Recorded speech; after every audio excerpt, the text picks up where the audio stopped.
Hey everyone, welcome back. Thanks for joining us. Today we've got a brand new story to share with you. So let's begin. My wife Clara was off to London again. Another shopping trip. It felt like every year she spent more time away from our house. We didn't really have a marriage anymore, just a shared address. I couldn't face the cost of a divorce, and she certainly wasn't going to ask for one. The last 5 years had been a whirlwind. For over a decade, my software company had barely kept us afloat. Then suddenly the technology caught up, and things exploded.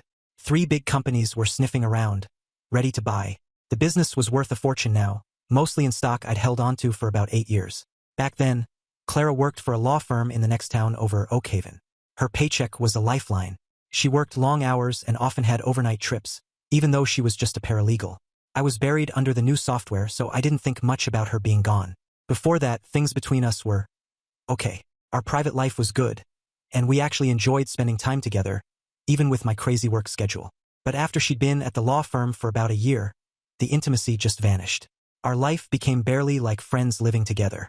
I was miserable, but I kept telling myself it was just a phase. We had 2 teenage sons who pretty much ran their own lives. Alex was getting ready for college, and Ben was set on joining the military. Clara's boss at the law firm was a man named Julian Marks. I'd met him and his wife a few times at company parties. He seemed like a decent enough guy. Then, one day, Clara came home completely distraught. She told me Julian was dead, shot by his wife. She didn't say much else, but soon after, she quit her job and never worked again. Our marriage didn't get any better. Clara became bitter and always wanted to argue. I wish I could say she had some good qualities, but honestly, I struggled to think of any. I tried to avoid her as much as possible, but it was hard when we lived in the same house. Then, to make things worse, she got pregnant. I hoped a new baby would somehow fix things at home, but it didn't. Clara named our daughter Lily. She doted on that girl, always fussing over her. But our relationship just kept getting worse as Lily grew. Clara started going away more and more. The company was making a lot of money, so we moved into a bigger house with staff. Clara had a live-in nanny for Lily and took full advantage of it. I never asked where she went or why. All I knew was that the bills kept piling up. Luckily, I was making money faster than she could spend it, but it still bothered me. I tried to talk to her, to understand what had gone wrong between us, but she always shut me down. Of course, the separate bedrooms didn't help. I had no idea what I'd done wrong, so I had no idea how to fix it. Eventually, I just gave up. A divorce would cost me millions and probably sink my new company. I was angry at myself for letting things get this bad. I had lawyers on retainer, but I couldn't see a good way out. Lily was growing into a lovely young girl. I spent as much time with her as I could. Clara usually kept us apart, but since she was gone so often, Lily and I became good friends. A secret little bond we shared. Lily enjoyed it. She was in 3rd grade and doing well. I got to go to school events. Clara was always busy. Alex and Ben were grown up and doing their own thing. My marriage was a disaster, but my kids made up for it. Then one day I got a shock. Julian Marks's wife, Naomi, was sitting in my office, waiting for me. I was surprised because I thought she was in prison for killing him. She looked older but still striking. Her hair was shoulder length, a mix of gray, silver, and a bit of black. She wore very little makeup, and her skin looked smooth but not soft. Her eyebrows were natural and framed her face perfectly. She seemed tough and feminine at the same time. Naomi, this is a surprise to say the least. You look well. Thank you, David. I wasn't sure you'd even remember me. For me, it's been 8 years, and I figured I'd be a forgotten face by now. Would you like some coffee? Black would be great, she replied. David, I'm in a really awkward spot here. I know what happened to you and Julian, and I don't want to say anything that will upset you. If I say anything out of line, please tell me. David, I've been in jail for the last 8 years. I'm pretty numb to the whole thing. Don't worry about my feelings. By the way, how is Mrs. Stevens? That's not something I want to talk about. Let's just say things could be better, I said. I'm sorry, but that's actually why I came to see you. I need to talk to you about Clara. I'm not looking for revenge, but there are some things that need to be said. I put the coffee in front of her but sat in the chair beside my desk, not behind it. I wanted to hear what she had to say and for her to feel comfortable. I buzzed my secretary not to interrupt us. David, did you follow the trial at all? No. Clara mentioned what happened, but I wasn't really interested. I was swamped with the business, and she wasn't very talkative back then. I guess she was upset about his death. More so than you can imagine, I think. Seems you have no idea what was really going on. A lot of this will probably shock you. You said you didn't want to upset me. Well, I feel the same way. I'm going to tell you some unpleasant things. If it gets too much, just tell me, and I'll stop. Maybe we should have had some whiskey instead of coffee, I said. We both gave a small, humorless laugh. The day I shot Julian, he was planning on leaving me, running away with Clara. He stopped by the house just long enough to hand me divorce papers. Your wife was waiting in the car. They were going to come see you after they dealt with me. I had known about their affair for a while. I had proof, pictures. The divorce papers didn't bother me because I was planning the same thing. Naomi, I had no idea. I was living in my own little world back then. I guess it was partly my fault that all of this happened. I'm sorry that my being a bad husband contributed to your problems, I replied. There's more, David. Julian always wanted a family, and we couldn't have children. He constantly complained about me as a wife, blamed me entirely. When he gave me the divorce papers, he told me Clara was pregnant with his child, that she was going to give him the family he always wanted. I turned to walk away, but he kept insulting me, calling me names. It wasn't enough that he was leaving me. He had to make me feel worthless. Felt like he would never stop. And then, I just snapped. I reached into the buffet drawer and pulled out the gun. I don't even remember shooting him. Are you telling me that my daughter Lily is Julian's? Lily is not Julian's daughter, but I would bet anything that Clara thinks she is. Can you explain that? I asked. I got myself checked out multiple times. The doctors never found anything wrong with me. Finally, I had a sample of Julian's sperm tested, and he was completely sterile. I never told him, by the way. Lily is the name of Julian's mother. I assumed that was the name they picked out when Clara found out she was pregnant. Clara picked out the name, but I had no idea where it came from. I think you're right, though. She believes Lily is Julian's child. Knowing that explains a lot. Would you like more coffee? No, but I have more to discuss. Are you sure you have the time? We're fine. Don't worry about anything. That's the good thing about being the boss. When I went to prison, everything in the house went into storage, including Julian's briefcase. I was going through it last week and found this. Naomi handed me the original divorce papers that Clara was going to give me the day Julian was shot. The papers were signed, dated, and notarized. Julian and Clara both worked for a law firm, so the terms of the divorce were very specific. Is this still valid? I asked. Naomi laughed. I have no idea.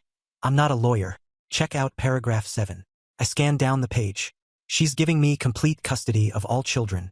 Wow, this would really make her furious if she knew. I could get Lily. The boys are grown, but if I got her little angel, Clara would lose it. Can I keep this so my lawyers can look at it? It's yours, David. It has no value to me. I wish you well with it. Here are a few more things you might be interested in. Naomi handed me 2 manila envelopes. The pictures my detective took are in the small envelope. They're very intimate. I have no use for them, but maybe they will be for you. The large envelope has the results of my private investigator's work and some other interesting papers. You can look them over and decide what's important. Thank you. I really don't want to see the pictures, but I'll give everything to my lawyer with the divorce papers. We sat in silence for a few moments. She was a remarkable woman, and I was glad she'd come to see me. I should go and let you get back to work. Thanks for seeing me. I feel better getting these loose ends tied up. By the way, do you have any job openings for an ex-con? My personal lawyer, a sharp guy named Simon Wells, was practically bouncing with excitement over the 8-year-old divorce papers. He was like a kid in a candy store, eager to get started. Clara hadn't asked for percentages of anything, just hard numbers. She wanted $114,000 from our checking and savings accounts, which was about half the total back then but almost nothing now. All the other items were similar. There was only one snag. She wanted the 1995 wagon she had at the time. I'd sold it about 5 years ago. I had to track that down. Naomi started working in the software testing part of the company. It was an entry-level job, but I thought she'd be comfortable. It also gave me a chance to see her regularly. I liked Naomi and hoped to get to know her better. Lily and I kept our DNA tests a secret from Clara. It would be a few weeks for the results, but Simon needed the time to make sure there were no loopholes in the divorce papers. I felt pretty sure the results would show Lily was mine. With a little help from some contacts, I found the old wagon at a college town. The frat boy who owned it was happy to sell it back to me for twice what he paid. A week later, I had the new title with Clara's name on it. Simon explained that as long as nothing was changed on the original divorce request, it could go through as written. We couldn't find anything significant enough to make us want to change it. Clara's signature was notarized and still legally binding, even after 8 years. I signed my part and Simon's notary put the seal on it. Now all we had to do was wait. Time crawled by. My relationship with Clara didn't improve. My bond with Lily grew stronger every day. My connection with Naomi also deepened. After about a month, I convinced Naomi to have lunch with me on a day off. It was nice, no pressure, and I made sure nothing indicated to the other employees that I was interested in her. She said her relationship with me was more important than her job. I had a feeling things would develop, but I wasn't going to rush anything. Over the next few weeks, I tried several times to talk to Clara about our marriage. She refused to have any discussion or even answer my questions. I didn't tell her that her divorce petition for me was being processed and that soon she would be notified it was final. It was the middle of the week, the middle of the day, when my loving wife Clara stormed into my office. "What the hell is this?" she yelled, throwing some official-looking papers on my desk. "I'm not sure, but I believe the divorce request you made 8 years ago has just been finalized." "You son of a bitch, you can't do that. Everything has changed since then, and if you think I'm going to let you get away with this crap, you're crazy." "What has changed, Clara? Just because your lover died doesn't mean we couldn't proceed with the divorce. I agreed to all your terms, so you have no grounds to protest. I suggest you get a lawyer if you want to fight this. And in the meantime, I'd like you to get all your things out of my house, which you gave to me. I will gladly get out of your house, and I will get this damn divorce thrown out. You will pay, David, you will pay big. Lily and I will be gone this afternoon, and I'll send someone for my stuff tomorrow. Sorry, Clara, but if you read paragraph 7, you'll notice that you gave full custody of Lily to me until you get it resolved. She's mine. If you try and take Lily without my permission, I will have you arrested. I promise." By this time, Clara was beyond furious. Her words were more screams than speech. Her neck muscles were tight, and the veins in her forehead were bulging. Her lips trembled every time she spoke. For the next minute, I didn't really hear what she was saying. I just stood there, stunned by her rage. Finally, she snatched the papers and stormed out. The peace and quiet that followed was wonderful.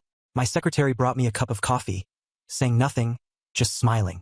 I spent the rest of the afternoon canceling cell phones, credit cards, bank accounts, and insurance policies. I called Naomi, and she agreed to have dinner with Lily and me that night. I needed a friendly face. Lily and Naomi spent most of the evening talking. Things didn't quite go as I'd planned with the divorce. Simon called a few days later. Clara had hired a lawyer, and a meeting was set up to settle the remaining issues. A family court judge would be there to help mediate. Simon said Clara's lawyer didn't seem confident about overturning the divorce, but was very focused on getting me to give up custody of Lily as an addition to the agreement. I was willing to compromise but not concede. The meeting started slowly, mostly reviewing Clara's original demands. Simon handed over checks for the agreed amounts, and we sat quietly through Clara's formal complaints about how unfair the settlements were. Simon didn't respond to any of it. Clara looked shocked when I slid the car keys and the title for the old wagon across the table. Finally, the question of custody came up. Clara asked the judge if she could make a statement, which was allowed. "For the last 8 years, I have forced myself to live in a loveless marriage for the sake of my daughter.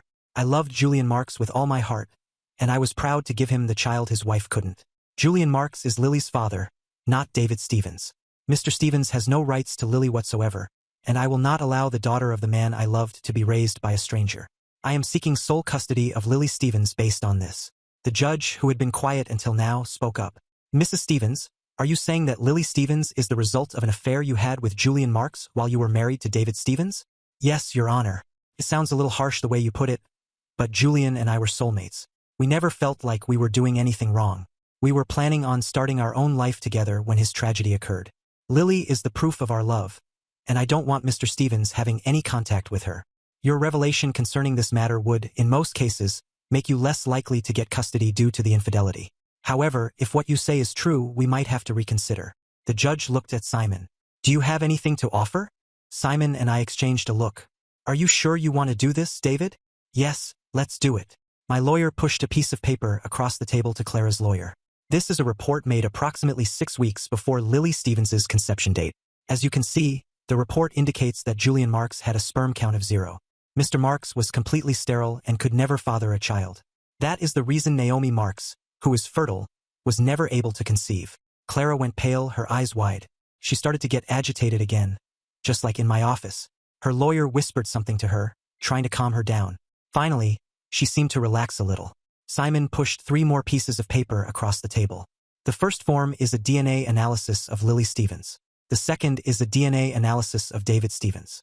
The third report is a comparison of the two, which shows that David Stevens is, without a doubt, the father of Lily Stevens. Are there any questions?" By this time, Clara was in tears. The anger was gone, replaced by crushing sadness. She was sobbing uncontrollably as her lawyer asked for a short break. After the break, Clara's lawyer conceded custody but asked for some visitation. I agreed to let Clara have Lily every other weekend and 2 holidays a year of her choice. Clara decided on Christmas and Lily's birthday. She sat quietly for the rest of the session. I went back to work without saying anything to her, leaving Simon to finalize the paperwork. I couldn't believe I got off that easily. If Clara had been a better partner in the last few years, I would have been willing to share everything. I never denied her anything, emotionally or materially. I was ready to do anything for her, but somehow I just hadn't met her needs as a partner. I never could figure out what Julian Marks had that I didn't, or what he did for her that I couldn't. The pictures Naomi left didn't show him to be anything special physically.